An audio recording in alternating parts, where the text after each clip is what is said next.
बहू बनी ईमानदार नेता। एक दिन भावना के घर एक विधायक वोट मांगने आया। भावना ने सोचा, लोगों की मदद करना है तो नेता बनना सबसे अच्छा है। बस उसने ठान लिया कि उसे भी सरपंच का चुनाव लड़ना है। मैं सबको ये बताना चाहती हूँ कि इस साल इलेक्शन में मैं भी खड़ी होंगी, एक निर्दलीय प्रत्याशी के रूप में। अरे वाह, लेकिन तेरा चुनाव चिन्ह क्या होगा? दरवाजे पे घंटी। सब उसको दबाते हैं, जब सब उसे दबाएंगे तो मैं चुनाव जीत जाऊंगी। अरे वाह वाह बहू, आखिर तू मेरे साथ रहकर अकल की बात सीख ही गई। एक तेरे ससुर जी है जो तुझसे ज्यादा मेरे साथ रहने के बाद भी बेवकूफी रहे। तुम मुझसे इतना भी प्यार मत करो कि हर बात में मुझे घसीटा करो। वैसे क्या करोगी सरपंच बनकर? सड़क बनवाऊंगी, तालाब बनवाऊंगी, टॉयलेट बनवाऊंगी। अरे मेरे लिए आलू के पराठे भी बनवा देना। हाँ बेटा, और मेरे लिए मलाई रबड़ी। अरे लोगों के लिए कुछ करूंगी, सिर्फ आपके लिए नहीं। अरे परायों के लिए अपनों को भूल जाएगी, यही है तेरा संस्कार। अरे माँ जी, सरपंच का काम जनसेवा का होता है। भावना अब पीछे हटने वाली नहीं थी। पूरा परिवार अपना पूरा दम लगा देता है और जैसे तैसे इनकी डोलती कश्ती नदी पार कर ही गई और अब पूरे गांव की नई सरपंच भावना बन जाती है। सरपंच बनते ही वो सोच लेती है कि सबसे पहले सबके घरों में हैंडपंप लगवाए जाने चाहिए। बेटा, सबसे पहला हैंडपंप तो सरपंच के घर ही लगना चाहिए। नहीं माँ, हमने पहले ही सोच लिया था कि हम एकदम ईमानदार सरपंच बनेंगे। भावना सबके यहाँ हैंडपंप लगवा देना चाहती थी, पर इतने लोग थे तो थोड़ा समय लग रहा था। अरे क्या भावना दीदी, हैंडपंप लगेगा भी? इतने में तो मैं सनी देओल के जैसे पाकिस्तान जाके हैंडपंप उखाड़ लाता और लगा देता। अरे छोड़ो, ये तो खुद के घर में हैंडपंप नहीं लगा पाए, हमारे घर में क्या लगवाएंगे ये?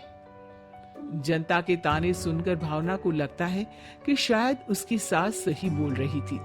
सबसे पहला हैंडपंप अगर सरपंच के घर लगे तो लोगों को थोड़ा भरोसा होगा कि आने वाले वक्त में उनके भी घरों में हैंडपंप लग जाएगा। मगर हैंडपंप लगाते ही फिर से गांव में बातचीत होना शुरू हो गई। अरे सरपंच साहिबा, हम लोगों के घर तो हैंडपंप का पंप भी नहीं आया, पर आपके घर आ गया। यही ईमानदारी है आपकी?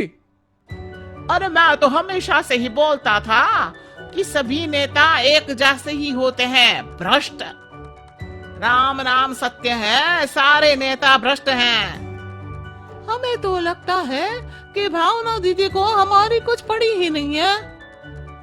अरे नहीं नहीं, ऐसा नहीं है, सभी के घर हैंडपंप लगेगा, थोड़ा सब्र तो कीजिए आप लोग। आपके सब्र के चक्कर में सूखे के चलते कब्र बन जाएगी हमारी।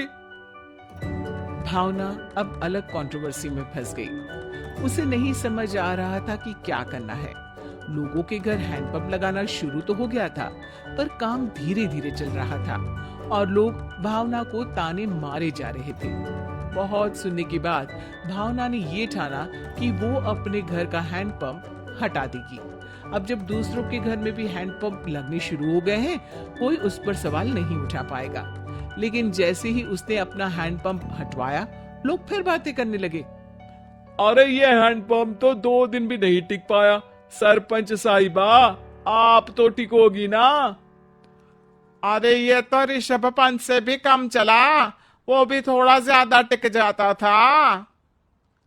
भाइयों, बारी बारी करके ये एक ही हैंडपंप सबके घर तो नहीं लगवा रही? अरे नहीं नहीं, मैं तो चाहती हूँ कि सब बराबर हो, सबके घर में हैंडपंप लग जाए तो मैं भी लगवाऊं। तो आपने दूसरों के घर में हैंडपंप लगाने की जगह खुद के घर से हैंडपंप निकाल दिया बराबरी करने के लिए। अरे भावना दी, रहने भी दीजिए, आपसे नहीं हो पाएगा। अब हम करें तो क्या करें और बोले तो क्या बोले? अरे वाह भाभी जी वाह, नेता आप हो और पूछ हमसे रही हो। भावना को समझ आया कि जिसका काम उसी को साझे, और वो हाथ जोड़कर अपने सरपंच की पोस्ट को किसी और के सर मत देती है। वो ये वादा करती है कि चाहे कुछ भी हो जाए, दोबारा जन कल्याण की इस सीढ़ी पर वो नहीं चढ़ेगी। नीचे से गाली देने में जितना मजा है, उतना ऊपर चढ़ने में नहीं है।